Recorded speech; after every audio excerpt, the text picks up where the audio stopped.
Good morning students, myself Kothi Jalap. Today I am going to start your science subject in standard 8. Your chapter 4th is materials, metals and non-metals. तो last video में हमने page number 48 पर activity 4.5 तक देखा था. आज देखेंगे page number 49 पर एक्टिविटी 4.6. तो चलो देखते हैं कि take samples of metals and non metals listed in table 4.5. 4.5 में मेटल्स एंड नॉन मेटल्स जो दिए हैं उसके क्या लेना है, आपको सैंपल्स लेने हैं in separate test tubes and label them in A B C D E and F. क्या करना है, सेपरेट करके टेस्ट ट्यूब से सेपरेट करके क्या करना है एंड लेबल देम. कौन से लेबल देने हैं, तो A B C D E and F. With the help of a dropper add 5 ml dilute hydrochloric acid. यानी कि ड्रॉपर जो होता है, ड्रॉपर्स की हेल्प से क्या करना है, उसमें कितने ml 5 ml dilute hydrochloric acid क्या करना है, उसमें ऐड करना है to each test tube 1 by 1. सारे test tube A B C D and F में सारे टेस्ट ट्यूब में क्या करना है, 5 ml डिल्यूट हाइड्रोक्लोरिक एसिड क्या करना है, ऐड करना है. Observe the reaction carefully. जो रिएक्शन मिलती है उसको आपको केयरफुली ऑब्जर्व करना है. If no reaction occurs in the cold solution warm the test tube gently. क्या है कि if no reaction occurs the cold solution में कोई रिएक्शन अकर्स नहीं करती तो warm the test tube gently. क्या करनी है, टेस्ट ट्यूब को जेंटली वार्म करनी है. Bring a burning matchstick near the mouth of each test tube. क्या करना है, जो टेस्ट ट्यूब का माउथ होता है उसके नियर क्या रखनी है, मैस्टिक बर्न करनी है. Repeat the same activity using dilute sulphuric acid. चलो पहले हमने क्या किया था, डिल्यूट हाइड्रोक्लोरिक एसिड, वो भी 5 ml लिया था. उसके बाद वो एक्टिविटी रिपीट करनी है. रिपीट एक्टिविटी में क्या डालना है, तो डिल्यूट, फर्स्ट में डिल्यूट हाइड्रोक्लोरिक एसिड था, इसमें है dilute sulphuric acid instead of the dilute hydrochloric acid.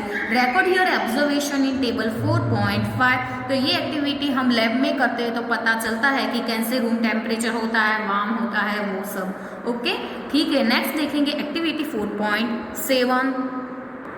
4.7 देखते हैं, उसके पहले देख लेते हैं कि if there a difference in way metals and non metals react with acid. Acid के साथ जो मेटल्स एंड नॉन मेटल्स है वो कुछ रिएक्ट करते हैं कि नहीं, तो what could the pop sound in some cases be due to when burning matchstick is brought near the mouth of test tube.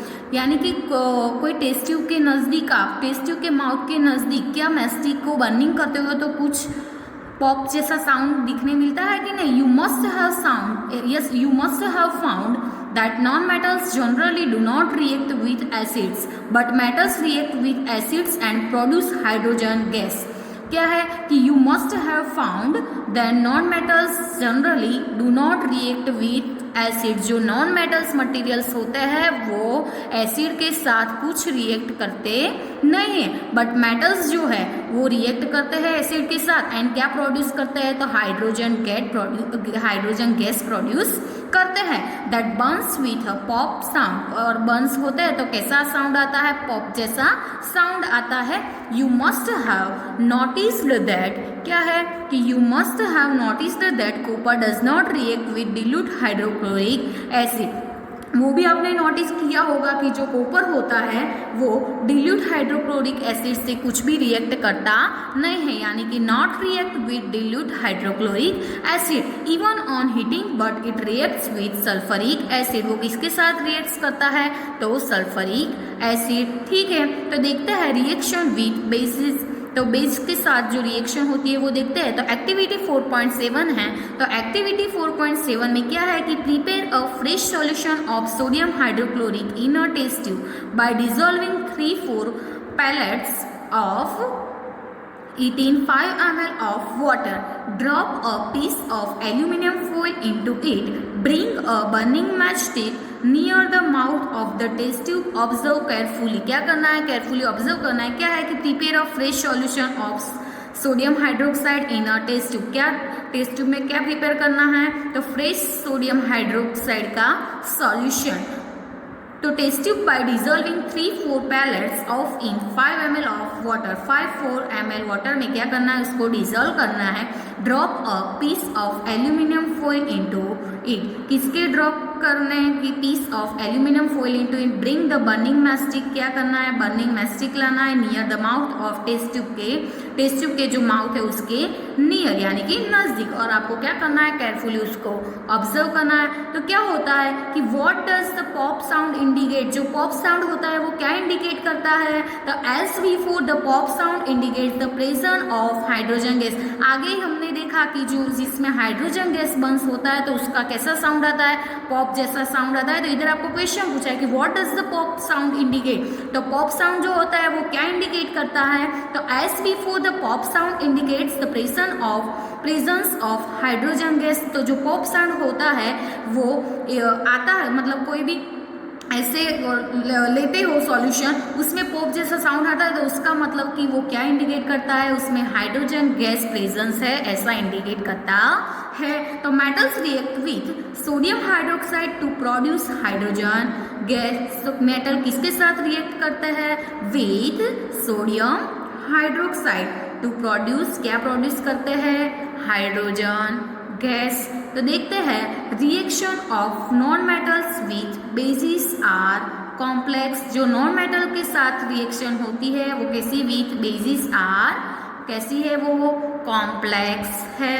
तो देखते हैं डिस्प्लेसमेंट रिएक्शन। तो चलो डिस्प्लेसमेंट रिएक्शन में क्या है कि डिस्प्लेसमेंट रिएक्शन में है कि recall the activity of the reaction between copper sulfate and iron that you performed in class 7। तो क्लास 7 में परफॉर्म किया होगा कि let us observe some more reaction of that kind। तो चलो देखते हैं एक्टिविटी 4.8। तो एक्टिविटी 4.8 में क्या है, तो देखते हैं कि एक्टिविटी 4.8 तो टेक 500 ml बीकर्स, कितने लेने हैं, 1 2 3 4 एंड 5, कितने ml के हैं, सारे 100 ml के हैं, and label them A B C D and E। कैसे लेबल देने हैं, A B C D and E। Take about 50 ml of water in each beaker, क्या लेने हैं, सारे 50 ml 100 ml के थे बीकर, तो उसमें 50 ml क्या डालना है, तो water in each beaker. Dissolve in each beaker a teaspoonful of each substance as indicate in figure 4.6 के ए में। चलो ये सारे हैं 4.6 के ए में। तो keep the beakers undisturbed for some time, record your observation in your notebook, ये ऑब्जर्वेशन आपके नोटबुक में लिखना है। तो चलो ए में क्या है कि सारे हैं, इसमें Cu, इसमें भी Cu। तो चलो देखते हैं बीकर ए में क्या है, कॉपर सल्फेट। कॉपर सल्फेट को हम क्या बोलते हैं, CuSO4, कॉपर यानी कि Cu एंड सल्फेट यानी कि SO4। जिंक ग्रेन्यूल को हम क्या बोलते हैं, Zn। बीकर बी में, चलो बीकर बी में क्या है, कॉपर सल्फेट, तो वो भी CuSO4 एंड आयरन यानी कि Fe, आयरन को क्या बोलेंगे, Fe।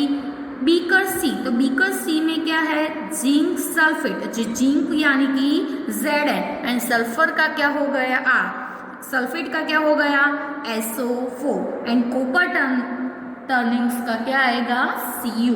चलो बीकर डी में है आयरन सल्फेट, आयरन यानी कि Fe एंड सल्फेट यानी कि SO4, तो आयरन सल्फेट का क्या होगा, FeSO4 प्लस कॉपर टर्निंग्स का क्या आएगा, Cu। चलो जिंक सल्फेट है बीकर ई में, तो क्या है बीकर ई में जिंक सल्फेट है, तो जिंक क्या क्या हो गया, Zn एंड सल्फेट का SO4, तो ZnSO4 एंड आयरन यानी कि आयरन का क्या हो गया, Fe। तो फिगर 4.6 ए एंड बी में क्या बताया है आपको, डिस्प्लेसमेंट रिएक्शन।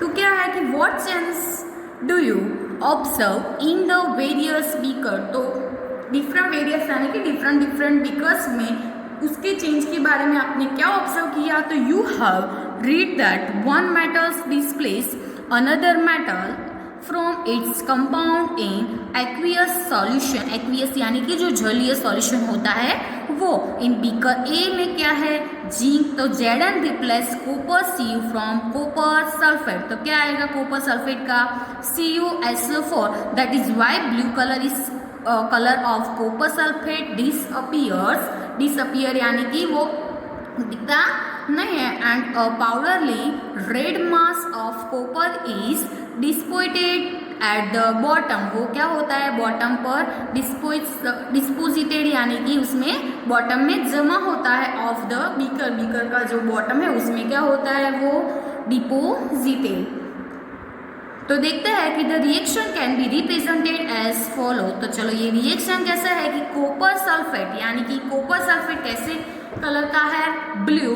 तो कॉपर सल्फेट यानी कि CuSO4, आगे देखा कि कॉपर सल्फेट को क्या बोलता है, CuSO4 प्लस जिंक, जिंक यानी कि Zn। तो कॉपर सल्फेट प्लस Zn की रिएक्शन करते हैं तो क्या मिलते हैं, कॉपर जिंक सल्फेट। तो जिंक सल्फेट यानी कि ZnSO4 प्लस क्या होता है, कॉपर मिलता है। तो चलो कॉपर सल्फेट प्लस जिंक था तो उसकी रिएक्शन की तो हमने क्या मिला, जिंक सल्फेट प्लस क्या हुआ, कॉपर मिला। तो कॉपर को Cu बोलेंगे, जिंक सल्फेट को ZnSO4। तो वो क्या है, जो जिंक सल्फेट है वो कलर लेस है यानी कि उसका कलर नहीं है, एंड कॉपर यानी कि Cu का कलर कैसा है, red. You can write down the reaction taking place in beaker B in a similar manner. तो ऐसी बीकर बी में सिमिलर मैनर से आप लिख सकते हो। तो I have understood the reaction taking place in beaker A and B, but I am still confused why there is no change in beaker C, D and E। तो वो उसके बारे में कंफ्यूज है कि beaker C, D and E में क्यों changes नहीं हैं। तो there could have seen displacement of zinc by copper in beaker C and by iron in beaker E। क्या है कि किसमें डिस्प्लेसमेंट किया है कि zinc by copper in beaker C में है and by iron in beaker E। Similarly iron could be displaced by copper in beaker D। तो since we do not see any change in beaker C, तो beaker C में कोई change नहीं है, we can infer that copper is not able to replace zinc from zinc sulfate, but why? तो when zinc can replace copper in beaker A, why cannot copper replace zinc in beaker C? तो चलो remember करते हैं कि that science is not arbitrary। क्या है कि science is not arbitrary, it follows definite rules based on facts, and the rule here is that zinc is more reactive than copper and iron. तो क्या है कि जो जिंक है वो कॉपर एंड आयरन से क्या है, मोर रिएक्टिव यानी कि ज़्यादा रिएक्टिव है। A more reactive metal can replace a less reactive metal. जो मोर रिएक्टिव मेटल्स है वो किस में रिप्लेस होता है, तो लेस रिएक्टिव मेटल होता है उसमें जो मोर रिएक्टिव मेटल होता है वो क्या होता है, replace. But a less reactive one can not replace a more reactive metal. तो क्या है कि जो मोर रिएक्टिव मेटल है वो लेस रिएक्टिव मेटल में रिप्लेस होता है, बट जो लेस रिएक्टिव मेटल है वो can not replace in more reactive metal, वो मोर रिएक्टिव मेटल्स में रिप्लेस नहीं होता है। Now you can understand why there are no displacement reaction in beaker D. तो अब आपको समझ में आ गया होगा कि क्या है कि why there are no displacement reaction beaker D and E also. तो बीकर डी एंड ई में क्यों डिस्प्लेसमेंट हुआ नहीं। Can you guess the sequence of metals from more reactive to less reactive among zinc, iron and copper?